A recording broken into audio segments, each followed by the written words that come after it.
We have some questions for you, Mom. Oh, great. What we decided to do is we each picked one of our favorite questions from previous episodes, and we are going to ask them to you and see what your answer is. What was the worst style choice that you ever made? Fashion or hair or... Doesn't matter. Oh, it doesn't matter. Mine was those silver clippy bangs. I think back to high school when I had a lot of bangs and they went back really far. And then, so it was kind of like a mullet, but it was also the 1970s. So, you know, and we were in rural Prince Edward Island and we didn't, you know, there was no internet. So you couldn't see what the rest of the world was doing. So if you wanted to be edgy, you just had to make shit up. When I look back to high school, there was one time when I had my hair, I think you guys may have seen the prom picture of me and your dad. I loved peach, like soft peach. And I had plucked my eyebrows, like one hair connecting to the other, and no penciling, like you just plucked them. So they were just like one thin line. I got bangs and I got my hair kind of shorter, but the bangs literally go like this. And every time I look at that picture, I just think, what a mess. Another time I look back to is when you were a baby, Brittany, I decided that I would get blonde highlights. And even though I'm bald right now, I definitely tend towards reddish hair. I have the freckles. I have the kind of yellowy skin tone. Even though you guys are all very pale skinned naturally, I'm the freckle person. So freckles and blonde highlights. And then I went to a tanning salon because they were really in. And we didn't really think about the dangers of tanning. So I was like super tanned and I had shortish hair with all these blonde highlights. And man, that was not a good look. So That is so funny. That one is the most cringeworthy. Blonde tanning bed mom seems very jarring to me. Mm-hmm. If you have that blonde wig of Greta's handy though, can you throw it on because you do look good like that color blonde? Mom, how do you keep a man in your golden years? First, you have to want to. I think that's what we all said too. At the age I am right now, what I often think about, it's really fabulous to have somebody to go through your life with, but you also have to have a life that you love in general. Having somebody beside you may enrich your life and it kind of elevates the experience perhaps, but I don't know that it's paramount. I think you need to build a life and design a life that makes you happy. In that way, it takes the pressure off anyone else. If you don't let somebody else be the author of your happiness or your unhappiness, it's pretty freeing and it makes you someone that a partner is likely to want to spend their time with. That is pretty much what we all said. We were like, make you happy. Do things you like doing together. Oh, no, get somebody who will also shave your head for you. Listen, Lindsay gave him a 6 out of 10 for his technique, but she gave him a 10 out of 10 for having the balls to shave my head.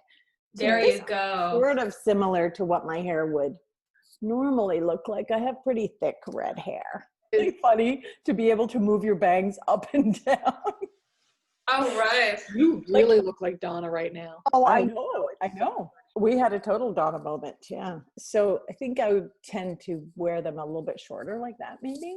So that's what I'd normally look like. But you know what? I just can't do the wig thing. I don't particularly like it. When you put the wig on, it just made me realize how good you look bald. Really. I just thought when you took it off, I thought, oh no, you look great like this. Oh my God. Here comes the blonde. The blonde one does just need a trim. Okay, without these. Right. It needs to go like this, maybe. Yeah, if I had gotten stuck post Brittany, maybe that would have been my grow out, would have been longer highlights. Mom, we were all discussing that earlier today. Because we were talking about Britney Spears and how she's kind of stuck in something. What is one thing that you're holding on to that you know isn't fashionable anymore, but you're doing it anyway? Well, one thing that I hang on to that I know is a bit of a no-no is I do like a 3/4 pant leg. Everybody says, oh, don't cut your calf in the middle. And I don't really like my legs, although I love my legs because they're strong, but I I have leg envy when I see people with like beautiful shapely legs. I know the cardinal rule is don't put on a pair of pants that cut your calf in the middle, but they're just so comfortable. So I still do that, even though I know it's not a thing. I just think, no, I just want to put on a long shirt and a pair of super comfy 3/4 pants and let my stomach hang out all day long instead of trying to, keep the core strong, keep the tummy in. Oh, I still love the 3/4 length pant and shirt, and I'll forever cuff everything to right here and only buy shirts that go to here, and I'll still cuff here. My thing that I'm going to hold on to until I'm dead, hopefully I'll change it, but I so far have not, is straightening my hair too straight. It's flat against my head. I know it's not popular anymore. It's the only thing I know how to do. I try to curl it. I give it like 3 weeks of trying to make my hair curly. Then I get annoyed and I hate it and I go back to straightening it. Guys, will you tell me my thing? What your thing is that you hold on to? You have to know what your thing is. You gotta know your own thing. Oh yeah, you do. You do have a thing, but it's not a bad thing. I bet you still own 45 of those gray sweaters with the little pouch on them. Like a jumper with a pocket on the front? 2 strings here. I have one. The garage style one, tight fitted, tight arm. We all love them. I know you have to have one. Oh, right on your bed. There you go. I wouldn't flag that because I think that's awesome. It's like I still think that my black t-shirt and jean shorts are awesome, and I'm gonna wear that every day until I die. Well, until winter, and then I'm gonna have to wear pants. I'm reclaiming a lot of things that I understand are horrible, but wearing them anyway, per my usual lack of style. So it's hard because the one thing I would say I'm conscious of is the straightening my hair, but and that doesn't look cool, but I understand that there's a lot going on that is also not cool. I would say dresses with really long sleeves. I don't think anyone else really wears dresses that go all the way to like their wrists. I just had a really weird thought. I was thinking about, dresses and outfits and things, and thinking about the fact that probably for the last 15 years of her life, your Nanny Elsie had her burial outfit picked out and everybody knew it was in her closet. And she would say, now you remember that dress, the dress, the one. And I was just thinking, what if I let you guys pick out my burial outfit?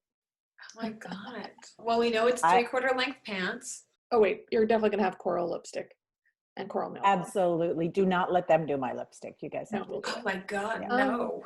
So you can't really be buried in the good stuff because Don't bury me anything good. No. Yeah. And don't bury me in anything polyester.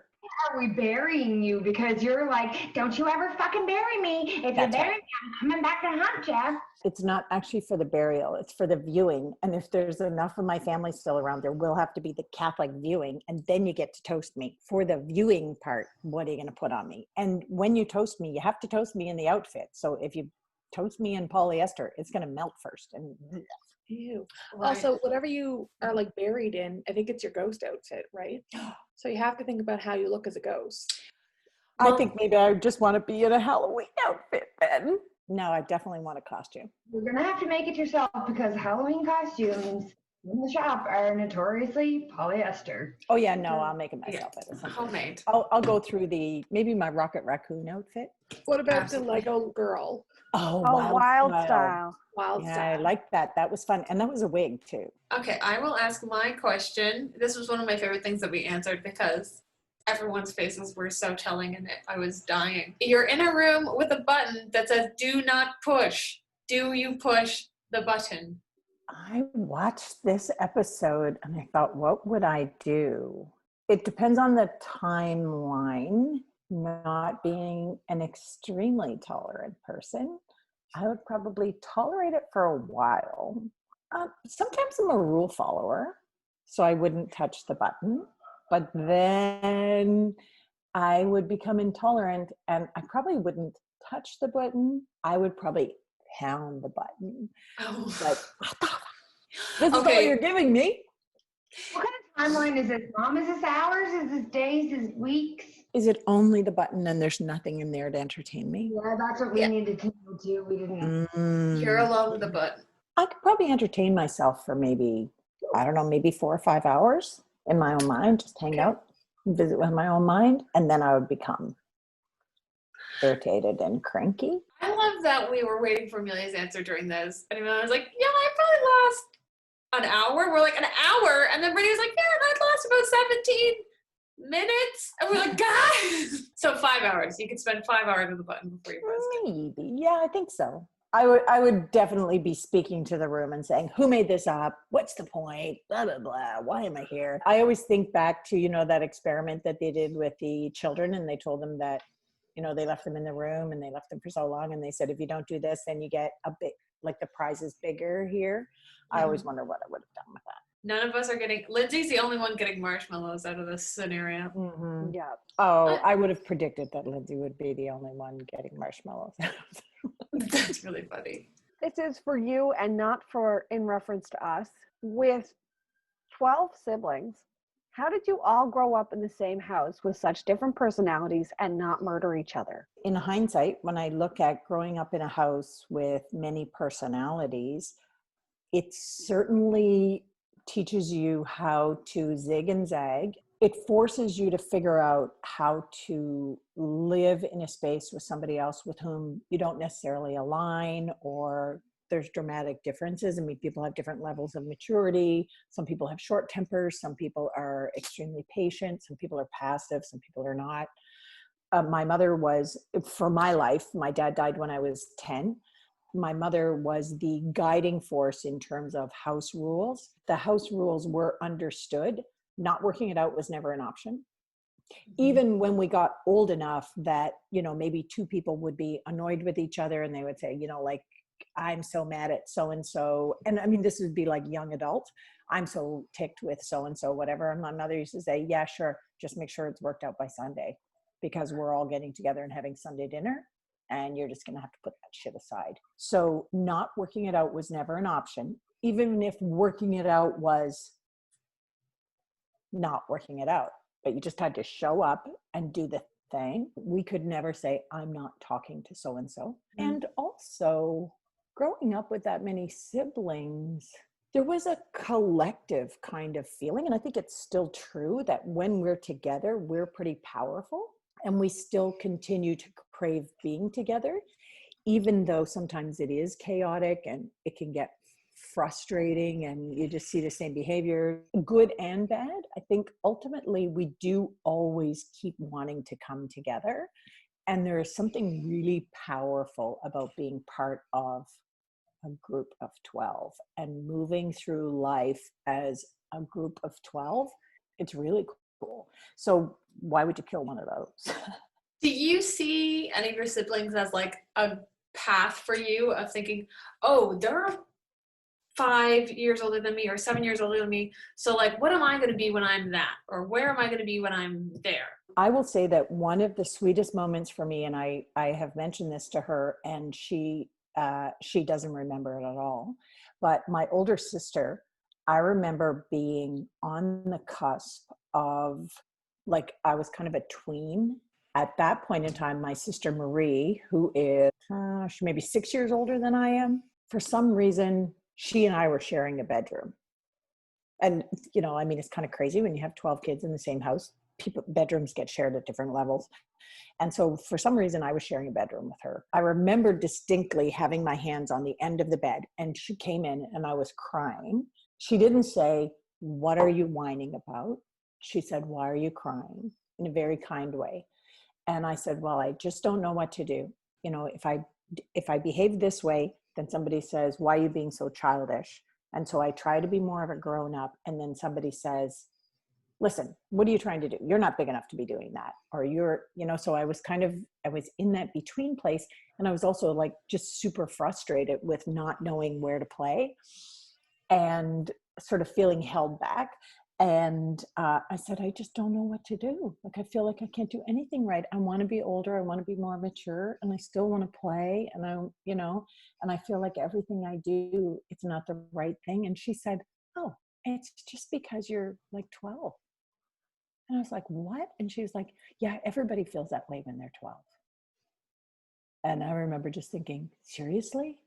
Everybody feels that way when they're 12?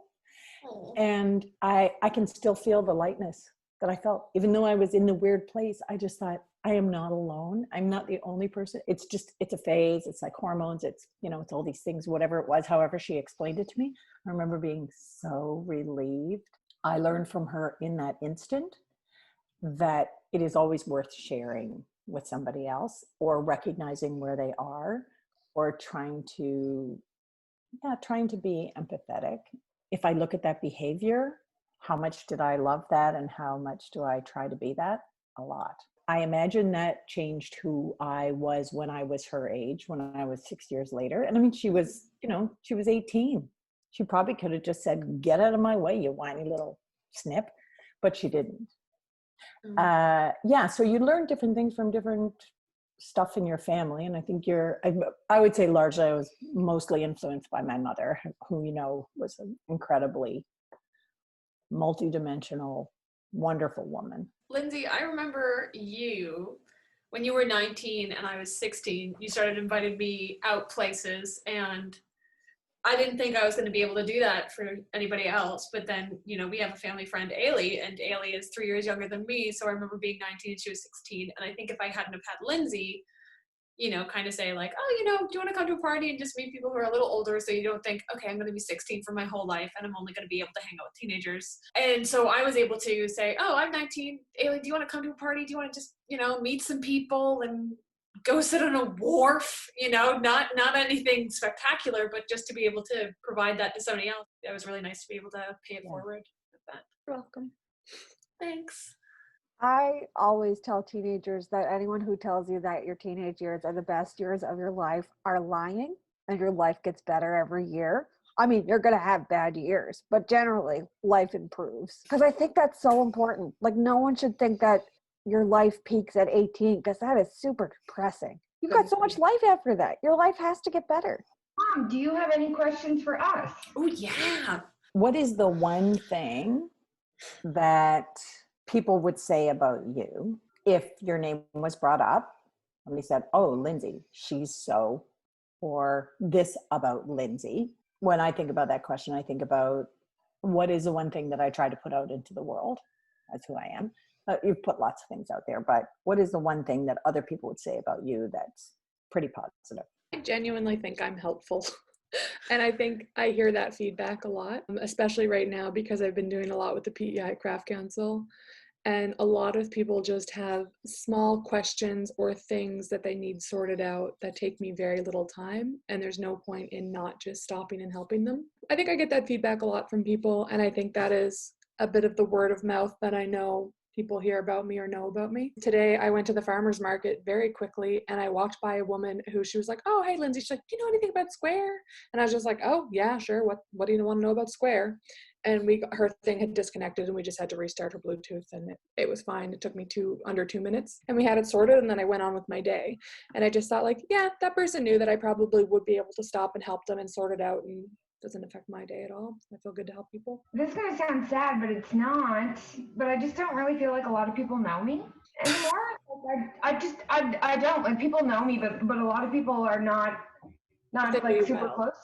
I know you're supposed to answer it about yourself, but I think you're notoriously inclusive, and you definitely go out of your way to make people feel welcome and to look for the underdog. I think it's because I don't talk about that stuff that people wouldn't maybe know that about me. Oh, people know that. But yeah, so my little inclusivity on coming back here is like, there was a Vietnamese guy who was on all the same flights as me coming home, and then they stopped him when he arrived, and they were like, where's your stuff to come to the island? What business do you have here? And he was like, "I was here before, and now I'm coming back, but I've been in Vietnam." And they were like, "So, like, what's your business coming back here? How long were you gone?" And he didn't understand the way that they were asking him. So I pulled out like my very worst Vietnamese, but me trying to do my best. And I'm like, "Anoi, Anoi." And everyone else is just thinking I'm saying like, "Anoi, Anoi, you're annoying, you're annoying. Bao Nhiêu Tang, oh Vietnam." And he was like, "Oh." And so he was like, "I've been there since January. 23rd, and I tried to explain to them, like, yeah, it's Lunar New Year. I sent a follow-up email with like the COVID stuff, and I've talked to Vision Research about it because I wasn't sure if they let him in, but he just needed somebody to understand him and somebody to put it in words that he understood. And he thanked me after being really helpful. So I have my new little friend who I thought was French, but he's Syrian, that calls me from Vision Research, and there's no Syrian association on PEI. So we've kind of just been discussing that. So now I've messaged the Newcomers Association to see how we could start getting a Syrian association started, because I think it would be interesting for people here to see like Syrian food, Syrian culture, the way that we do with the Indian Association, which is so awesome. You can go and do like the Diwali celebrations with them, and it's super, super fun.